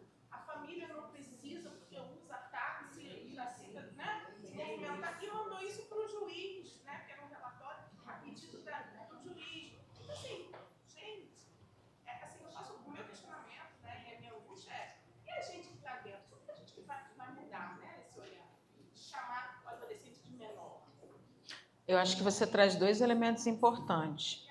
O primeiro elemento é a nossa própria formação enquanto sujeito nessa sociabilidade. Então, se a gente está falando aqui, né, porque eu fiz um recorte para a gente poder pensar a infância, mas se a gente pegar lá o racismo estrutural, as pessoas elas são forjadas nessa sociabilidade. Então, o normal é achar o negro, o preto, como algo inferior. Essa mentalidade é um projeto de nação, que era o projeto de nação brasileira. Esse projeto, num dado momento, ele começa a fracassar, porque o escravismo ele deixa de ser lucrativo. Aí a gente tem um outro elemento, que é a questão, né, vamos então construir o mito da democracia racial. Dizer que aqui no Brasil as pessoas são todas amigas, brancos, negros e indígenas. Porque aí a gente passa a imagem para fora de que aqui é um território pacífico, que aqui as pessoas são amigas, que não houve nenhum processo de violência envolvendo os adultos, as mulheres, as crianças e os idosos. Essa mentalidade, ela vai sendo reproduzida historicamente. Aí vocês vão falar assim, mas o racismo acabou com a abolição. Primeiro, abolição inconclusa. Isso é um elemento. Porque, assim, você lá assinar uma legislação tão livres e cada um por si, é muito fácil. Então, essa mentalidade aí foi se reconstruindo e repassando no decorrer da história. Nesse sentido, aí o que acontece nesse processo? Que você está falando que tem colega que não quer saber. Nesse processo, tem sujeitos brancos, que é uma outra categoria que a gente trabalha, chamado Pacto da Branquitude. Pessoas brancas não querem sentar aqui como vocês, tem brancos aqui sentados, querem ouvir, querem entender esse processo. Tem branco que não quer ouvir. Porque eu quero o meu privilégio. Qual é o meu privilégio? Manter o meu lugar, o meu processo de trabalho, o meu lugar como destaque. Eu quero entender que a criança, que não tem diferença, o estatuto fala lá que as crianças são todas iguais. Que o racismo está na cabeça das pessoas.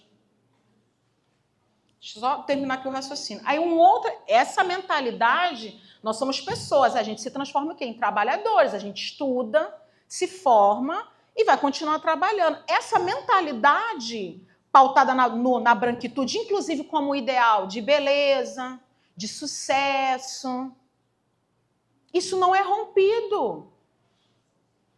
Uma formação aqui hoje é o elemento para a gente começar a refletir. Tem gente que vai sair daqui e continuar reproduzindo o racismo. Mas os processos que a gente está aqui construindo, a gente já está colocando aqui elementos para poder pensar. Por isso que a gente o tempo todo fala, eu quero falar de letramento racial, eu quero estar aqui com vocês falando sobre questão racial. Eu quero lá na minha formação, a gente não está falando de profissionais, eu quero na formação de assistentes sociais e psicólogos e advogados e outras profissões, falar da questão racial. Porque os negros são maioria nesse país. E é essa população que está sofrendo. Então a gente quer pautar isso. Mas é todo mundo que quer ouvir? Não, porque tem um pacto. Eu quero continuar sendo padrão de beleza. Então, esse é um elemento. Isso é traduzido lá no nosso cotidiano de trabalho. Não é à toa quando eu trouxe aqui para vocês a questão do eu sou feio. Você acha que um menino negro fala que é feio à toa, gente? É porque a vida inteira ele escutou que ele era feio. Ai, criança feia, nasceu feia. Coloca lá no Google. E aí tudo, quando a gente fala de racismo estrutural, são nas relações. É tudo, gente. A internet, quando você vai lá, coloca lá no Google, coloque aí, crianças negras. Ou então coloca criança bonita. Criança bonita, vai aparecer uma criança branca. De olho claro. Então, esse lugar, e aí quando você coloca pra gente, os profissionais continuam a reproduzir. A gente está aqui falando de formação, só que tem um outro elemento. A gente já chegou num momento da nossa história que agora as pessoas elas podem ser penalizadas. Se uma família, eu sempre desconstruo isso. Gente, vocês estão achando que as famílias, todas elas... Sim. Essa família, ela pode ser... Ela não tem conhecimento das coisas. Ela tem sim.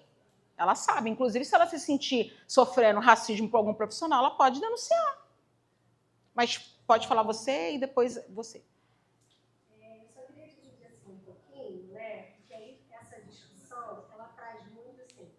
Hoje eu atuo dentro de uma unidade de acolhimento, onde 99% dos adolescentes, né, são negros. E aí, quando a gente começa a se inquietar com algumas ações que acontecem, que aí você vai buscar os parceiros, começa a querer movimentar a rede, começa, olha, vamos pensar junto, você é tida como problema.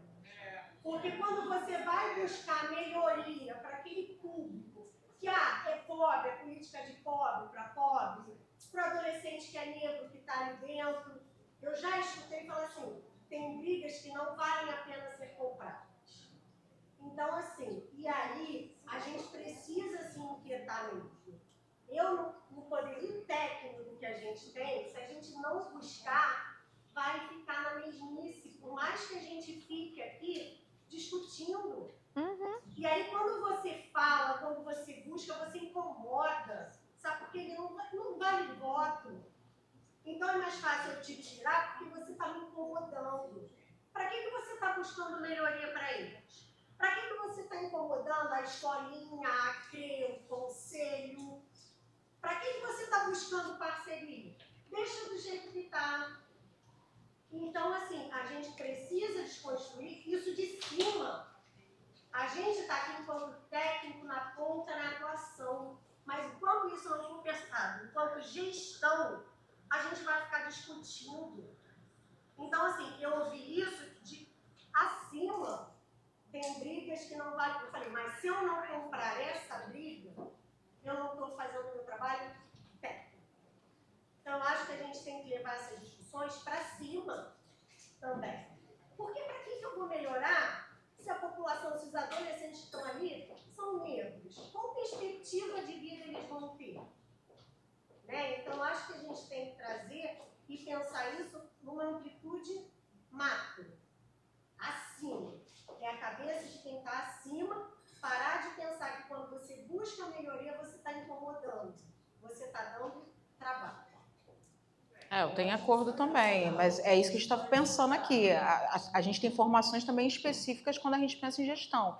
E quando você traz a dimensão, por exemplo, da não melhoria da política, é também uma dimensão do racismo institucional, que é você construir uma política que não atenda a necessidade dessa população. Então, assim, a gente está aqui entendendo os processos, até para quando vocês forem nos espaços, né, que falem, né, que tratem da questão das políticas, da elaboração, vocês também pautarem isso. Olha, estou lá na conferência da criança, eu quero uma política. Os desafios que a gente está pautado, né, na nossa realidade. Mas troca, desmonta, é ela que está incomodando. Então tira, porque é ela que está dando trabalho. É só você ver a nossa secretaria, a assistência. Olha como é que funciona a assistência. A gente está sempre no último da fila para conseguir, para conquistar qualquer coisa. Aí a pior remuneração normalmente é a nossa. E a política que atende também majoritariamente a população negra. Mas você queria fazer uma reflexão? Eu não sei, eu vi que levantou o papelzinho, está faltando mesmo. Eu posso fazer depois também. Não, é o papelzinho. É só para me direcionar. Entendeu? Ela, pá, entendeu?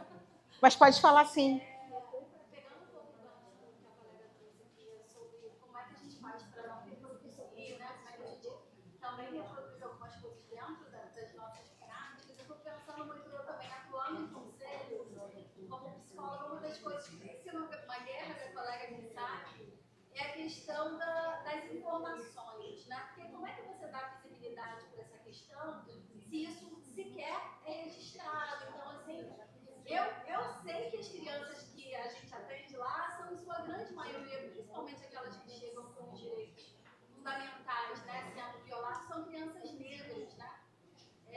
Mas esse registro ele não fica nos arquivos do conselho. Eu gostaria até de ouvir, de repente, outras pessoas. Porque, assim, no conselho, pelo menos de onde eu venho, né, existe ali uma ficha de pessoas pulam. De qual conselho você é? Pulam, entendeu? Qual é a coisa da criança? Pula, né? Esse registro não fica, né? E isso certamente tem muito a ver com essa ideia de uma democracia racial, né? Não precisa saber a cor, né? Como a colega falou, porque crianças brancas, crianças negras, estamos aqui para atender a todos. E, de fato, o conselho, né? E a rede está para garantir o direito de todas. Mas a gente precisa saber quem é que está tendo seu direito violado. E aí me preocupa, por exemplo, quando o conselho... Pessoal... que é um órgão, né, que tem um papel central, ele não tem essas informações registradas. Quando, por exemplo, o conselho tutelar não usa o CIP, é quando a gente não consegue ter essa informação de uma forma consistente, né, porque fica parecendo que a gente está levantando um debate a partir de uma coisa de, eu estou militando aqui. Não é uma militância, é também uma militância, né? Mas é também você perceber que dentro dessa sociedade, um grupo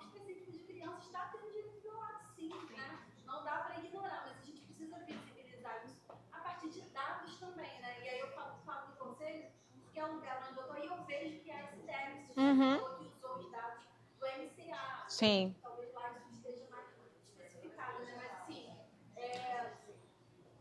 acho que é uma complicação. Sim. Inclusive, a questão de uma das estratégias, está lá no final da aula, uma das estratégias de enfrentamento é a produção de dados, que é o preenchimento do quesito raça-cor. Mas para a gente poder preencher esse quesito, a gente também precisa entender o que é branco, o que é o negro, né? Porque a gente também tem essa perspectiva, tem dificuldade, né? Porque dentro da categoria da população negra tem os pretos e os pardos, que às vezes a pessoa olha assim, para mim a cor é branca, e vai marcando, e não é assim que funciona. Então, a gente também tem que ter, inclusive, uma orientação nesse sentido. E eu vou falar só complementar você do município de Niterói, né? Eu estou no conselho tem 14 anos. Uhum. E eu conheci o Daniel através de uma pesquisa dele que ele foi fazer na época que eu estava no conselho de Bangu. E engraçado que, como a gente se aproximou, já era técnica de lá, né? Ele estava vindo pela UFRJ. Uhum. E a gente se aproximou justamente por conta de uma fala dessa questão dos dados. Porque um tempo antes, o instrumento que é utilizado no município do Rio de Janeiro é um instrumento padrão.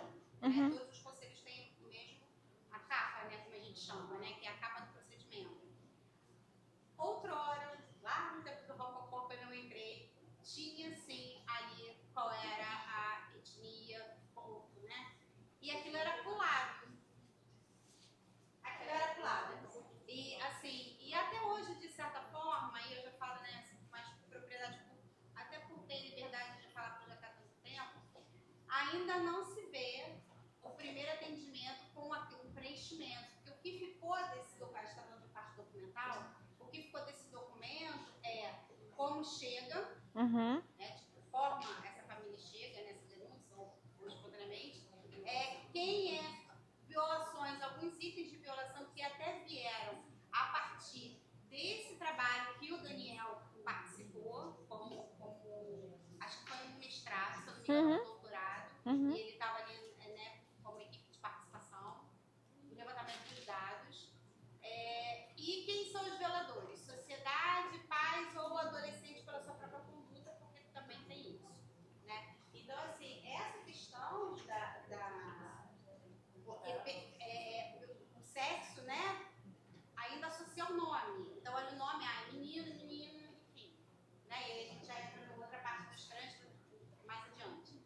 Mas, e a parte da raça e ainda da condição social, isso foi abolido. Então, isso deve ter o quê? Uma década, talvez?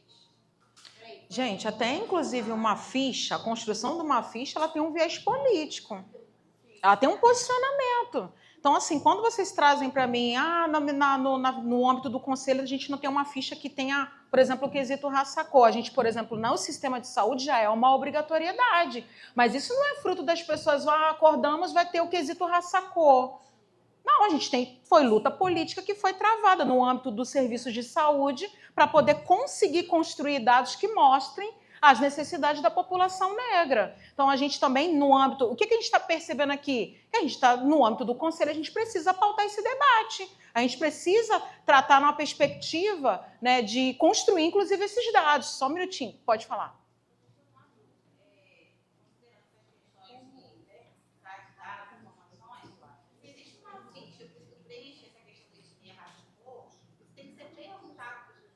Sim.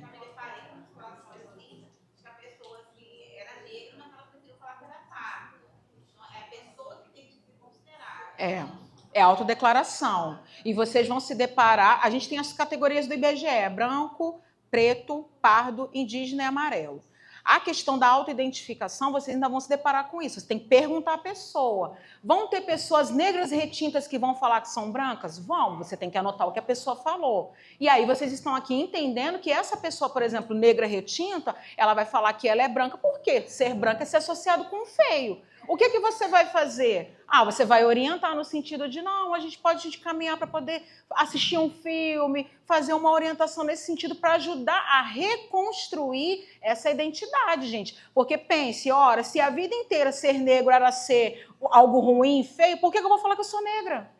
Eu acho que às vezes há um constrangimento também de quem ali de perguntar como se... Gente, mas não tem que ter constrangimento. Como se fosse... Não tem que ter constrangimento no sentido... você dizer que você é negro, sabe? Gente, isso é produto do racismo estrutural. Se a gente estava disseminando a ideia de que a gente precisa passar essa ideia de que todo mundo é amigo, por que eu estou perguntando lá se você é negro? Ah, isso é constrangedor. Só que você tem que, a gente está aqui pautando isso. Olha, falar sobre a questão racial, inclusive aqui para poder marcar, é para poder construir uma política social que te atenda. Mas tem uma menina que queria falar. Pode falar. Tá bom. Sobre essa pauta que a Valéria colocou, da construção da ficha para os conselhos tutelares. No sábado passado, teve um fórum municipal de conselheiros tutelares, talvez por um acaso, pela necessidade, essa foi uma das pautas do fórum, né? Onde a gente identificou realmente a necessidade de uma ficha que trouxesse as características étnicas da nossa população, porque a gente também, hoje, até os profissionais, conselheiros tutelares, boa parte são pretos, negros, até porque a representatividade sai da sociedade, na grande maioria das vezes sai da comunidade mesmo. E você não vai ficar esperando da comunidade sair, seja nada contra, o loiro dos olhos azuis, que tem lá, mas não é a grande maioria. Então, iniciou-se essa discussão e foi lembrado sobre essa ficha que a colega comentou de uma década. E uma das nossas questões levantada a gente precisa entender que essa pauta ela precisa ser responsabilidade municipal do executivo, como a professora colocou. Até para construir uma ficha existe política. Então, se a gente pensar que é o agente que está ali, que é responsável por fazer essa ficha, o trabalho não evolui. A gente precisa saber de que é a responsabilização da construção dessa estatística para que o trabalho evolua. Então, a gente começou a discutir uma forma de trazer a responsabilização do executivo para essa construção, mas vale lembrar para quem é de conselho tutelar que já existe o CIPIA, né? Que, infelizmente, no município do Rio, a gente não conseguiu Até meio-dia? Até meio-dia? É até meio-dia? Tá bom. Conselhos tutelares por causa da precarização do órgão, que é outros avanços que a gente está tentando que entra numa outra pauta. Era só uma coisa. Eu acho que é importante você ter contribuído, porque aí já mostra, por exemplo, que a gente já está pautando esse debate no âmbito da construção de uma ficha. E a gente já está percebendo aqui que isso não é algo que está assim, passando despercebido pelas pessoas. Então, a gente está o tempo todo em formação para poder discutir isso, né? E a gente percebe a importância, é isso. Precisamos construir dados para mostrar o que efetivamente essas pessoas precisam nos territórios. E a gente precisa sair desse lugar da abstração, de a criança. Então, assim, eu acho que é importante isso que você colocou, mas é um processo que é passado por muita dificuldade, por muita luta, por muito debate, mas pelo menos está caminhando, né? Então, assim, pessoal, para a gente poder entender, a gente já percebeu aqui que esse campo de falar de racismo em infância é um campo mediado por muitas tensões. A gente já percebeu aqui também que até a questão da afetividade e a forma como essas crianças são analisadas, olhadas, percebidas, não é algo que está assim, não é dado, né? Então essa infância negra não é percebida, inclusive como criança. A gente já falou aqui que o tempo todo é associado com a categoria menor e a gente já desconstruiu isso, a gente vai usar o termo criança e adolescente, né? A gente está aqui na perspectiva, pode passar, João. Pode passar isso também? A gente aqui está falando o tempo todo de que essa criança e esses adolescentes estão inseridos nessa lógica, né, atravessado por inúmeras hierarquias, que é o racismo, o sexismo, o patriarcado, a violência. Então, tudo isso atravessa o cotidiano da vida dessas crianças que a gente vai atender lá no Conselho Tutelar. Então, esse é o nosso cuidado que a gente precisa entender, a origem, de onde que vem todos esses processos que essas famílias enfrentam no cotidiano. Pode falar, querido. Então, eu trabalho com comunidade na primeira comunidade de Juca, com crianças de 6 a 12 anos. Uhum. E é justamente o olhar que a gente tem sobre o processo de criança, até mesmo dentro do trabalho. Porque assim, os educadores, principalmente por falta de capacitação, enfim, pela história que tem, eles acabam rivalizando com essas crianças negras e estão reproduzindo com essas crianças evidenciaram da justa dela. O grito, o dedo na cara. cara, ela vai gritar, me falar algo. Esse semana mesmo a gente teve uma reunião onde eu pontuei isso, enquanto equipe técnica, o psicólogo, enquanto equipe técnica, eu pontuando isso, que aqui o acolhimento, que é a última, deveria ser a última, não é, está sendo mais uma reprodução do que eles já estão vivenciando. Como é que vocês vão aprender? Eles pedem para ele não gritar, enquanto eles gritam para ele não gritar. Aí eu tenho uma menina que é a Bia, que ela fala muito alto, mas eu perguntei pra Bia um dia desse, que ela falou assim, Bia, onde você aprendeu pra você gritar? Para você se ouvir, você gritar. Eu falei assim, minha mãe não me escutava. Eu tinha que gritar pra ela. Então ela grita porque ela só sabe falar de outra forma. E os educadores que as pessoas deveriam cuidar deles estão gritando para que eles não gritem. Isso só reproduz mais uma vez a história dessas crianças, a violência que elas estão sofrendo. Eu acho que a sua contribuição é muito importante. Tem até a professora Márcia Eurico, ela tem um texto que fala que é racismo em infância. E ela fala, é por isso que eu trouxe para vocês a questão do afeto. Então, assim, as crianças negras, elas inclusive não são percebidas por esse olhar do afeto. Por isso que eu começo sempre a minha fala dizendo para vocês, olha, falar de racismo em infância é desconstruir mitos. Porque as pessoas acham que quando você está falando de uma criança, você fala de amor, de carinho, de abraço. Mas quando a gente pega o demarcador racial, não é assim que isso acontece. E isso tem a ver com tudo isso que a gente está discutindo aqui, com a nossa formação no âmbito dessa sociabilidade. Inclusive, esses educadores podem ter vivenciado violências e reproduzem também. Né? A forma como essa infância negra é percebida na sociedade. Então, assim, a gente tem um caminho muito longo, um desafio muito grande para poder, né, tentar romper. E a gente está aqui nesse processo refletindo. Pode passar, Alana, para mim, por favor. A gente já falou do racismo estrutural, que ele está aqui enraizado na sociedade em vários aspectos da vida, nas relações sociais, nas relações institucionais, no âmbito da produção de uma política pública ineficaz, né, na própria formação desses profissionais que vão atender as crianças. Pode passar, Alana. A gente já colocou aqui, né, inclusive, a própria política social, né, nas relações interpessoais, como você exemplificou, que aparece para a gente. Então, a gente está aqui numa perspectiva de compreender esses processos que atravessam a nossa atuação no abrigo, no conselho tutelar. Né? Então, assim, não é um processo tranquilo, é um processo extremamente complexo e multifacetado. Então, assim, a gente está aqui mesmo na perspectiva de conhecer o fenômeno e tentar entender. Pode passar, Alana. Acho que o racismo institucional é a categoria que mais nos auxilia a compreender a questão do não acesso, a questão do atendimento diferenciado no âmbito do serviço. Né? Eu estava estudando uma vez para concurso e tinha uma questão lá que falava sobre, era até para um concurso do Estado, e falava sobre a questão da espera. Que é a questão da espera, que a gente tinha que trabalhar isso e tudo mais. E aí eu fiquei pensando muito na questão, né, das pessoas que estão nos aguardando. Será que a gente deixa... E aí eu estava lembrando de alguns atendimentos que eu tinha feito. Uma mulher negra, uma vez eu estava também passando e vi essa mulher negra, a mulher estava lá descendo a sombrinhada lá na porta do serviço. Eu falei, quanto tempo essa mulher esperou? Foi, Joana. Eu falei, quanto tempo que a mulher esperou para ela chegar ao ponto de pegar a sombrinha e sentar lá na porta do serviço? Assim, as pessoas esperam o dia todo, gente. Os médicos começam a atender 8 horas da manhã, chama todo mundo junto e fica ali o dia todo. Nós, no conselho também, às vezes, quando chega lá, quantas famílias a gente atende? Então, assim, a gente tem uma estruturação de um serviço, de uma política que é feita para não funcionar, que é feita para a pessoa esperar. Então, assim, a gente tem que refletir também sobre isso, né? A gente já falou que a perspectiva do racismo, a gente já mostrou aqui que é a institucionalização massiva, que é mandar massivamente os adolescentes para o sistema socioeducativo, que é preconizar, naturalizar, por exemplo, a violência, o não acesso à escola, e a gente já está reconstruindo, repensando esses processos no nosso cotidiano. Pode passar, Ana. A gente sabe que o Estado, já debatemos aqui bastante, que o Estado tem um papel fundamental nessa não produção de uma política que atenda essa população. O Estado, ele é um parceiro, né? Ele é um braço do racismo institucional. Então, assim, se a gente tem, por exemplo, um conselho tutelar que não funciona, que não tem equipamento, ele não é uma política voltada para qualquer pessoa.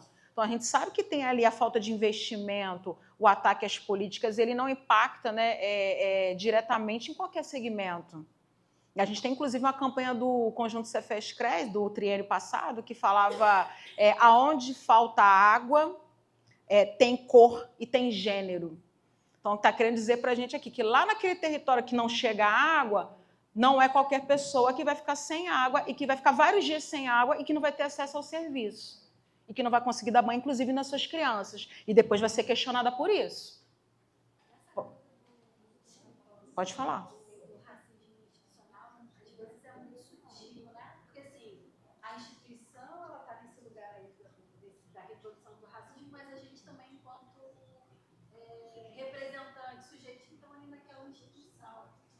E eu vejo várias vezes isso acontecer. Eu lembrei, quando você falava, eu lembrei de algumas situações, por exemplo, de uma mãe negra que foi a pé ao hospital, porque tinha uma consulta com o filho, e quando ela chegou lá, a médica branca falou para ela que não ia atender, porque ela marcou, sei lá, 11 horas, e a mulher tinha dado 1h30, chegou atrasada, mas ela não considerou que aquela mulher foi andando porque não tinha dinheiro de passagem, por exemplo, né?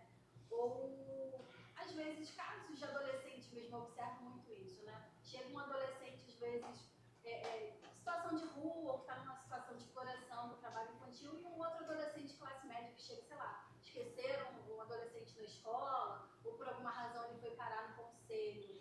Como quando o adolescente é branco, isso, se a gente estiver atento de fato, a gente vai perceber, ele é ouvido, senta aqui na cadeira, há um atendimento, um acolhimento de fato. Se é esse adolescente que vem da rua, negra, criança, bota ele lá, que sabe, guarda, deixa lá fora. Às vezes não quer nem que entre, porque o cheiro incomoda, porque a presença, porque ele é barulhento, porque ele fala muito, se mexe muito, porque ele ocupa espaço, né? E às vezes a gente não se dá conta de que tem cor, né? Tem cor. Eu demorei para enxergar isso, que tinha cor. Gente, o Munanga, ele fala isso. O racismo é um crime perfeito no Brasil. Porque ele, inclusive, passa como algo que não existe. Ao contrário do que acontece em outras experiências, em outros países que vivenciaram o escravismo. Nos Estados Unidos, as pessoas se organizam. Todo mundo pergunta isso na palestra, quando a gente fala de racismo. Os negros aqui não se organizam, eles não lutam. A gente lutou pra caramba, gente. Né? No período, até transitar para a abolição, os suicídios, as fugas. A pessoa fazendo de tudo, as organizações, as irmandades. Só que a gente tem aqui um outro processo, um outro atravessamento que passa o tempo todo dizendo para a gente que aqui todo mundo é amigo. Não tem racismo no Brasil. Então o crime é perfeito nesse sentido, porque faz inclusive você, negro, acreditar que você não é negro, você não quer marcar lá o quesito raça porque você é negro, porque ser negro é ruim. E por outro lado também naturaliza essa violência institucionalizada. Essa que é a grande chave do racismo no Brasil. Para toda a sociedade, quando olhar, por exemplo, um adolescente sendo filmado, sendo exposto, todo mundo falar, mas ele foi roubar porque ele quis. Mas se é um outro perfil de adolescente, as pessoas, não, vamos fazer escuta. Essa que é a grande questão. A forma como essas pessoas são observadas e analisadas. Pode passar. Pode falar. Pode falar, querido.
Então a gente precisa, sim, desconstruir isso, porque aí a gente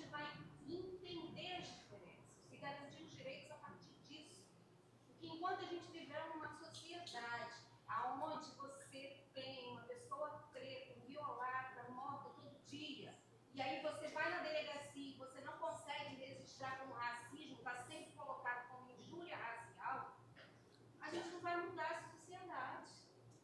Então a gente não precisa que o formulário tenha lá a raça, a orientação sexual, para que a gente, enquanto técnico, entenda essa subjetividade e a importância desse registro. A gente não precisa ter uma ficha com o nome social para entender que uma pessoa trans tem garantido seu direito ao uso do nome social.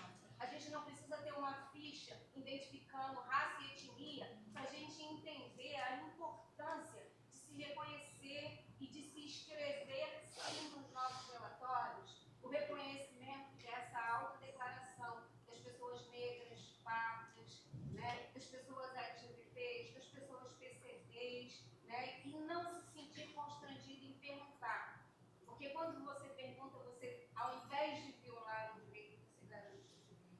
Então, que a gente possa sair daqui refletindo sobre isso e parar de ter o medo de perguntar ao outro, né? Quando você pergunta ao outro, você permite ele que nos é tolhido dioturnamente, e é a liberdade de expressão. Eu acho que é perfeita a sua colocação no sentido da gente pensar, né, que a gente está num processo de construção e de mudança de mentalidade. No nosso processo de atendimento, a gente já está aqui entendendo hoje, construindo, né, eu tenho certeza que vocês vão construir um outro processo de trabalho, vão ter um outro olhar sobre as famílias, um outro olhar por essas crianças e adolescentes, mas ainda assim eu ainda reafirmo a necessidade, sobretudo para a população negra, que historicamente teve a sua memória apagada, a necessidade da gente preencher o quesito raça-cor nos serviços, porque só a partir disso, por exemplo, a gente vai pensar lá e vai escutar um adolescente falar que, olha, aqui no meu território eu quero uma opção de lazer. Eu não quero só que tenha só uma escola, qualquer escola. Então, assim, a gente precisa, sim, demarcar esse quesito e construir isso também com as pessoas que a gente atende no cotidiano, né? De entender, né, o que é o preto, o que é o pardo, e marcar mesmo e falar o que você quer enquanto política social, né? Fomentar, inclusive, a participação, que é algo que é tão caro, que está lá colocado no nosso estatuto,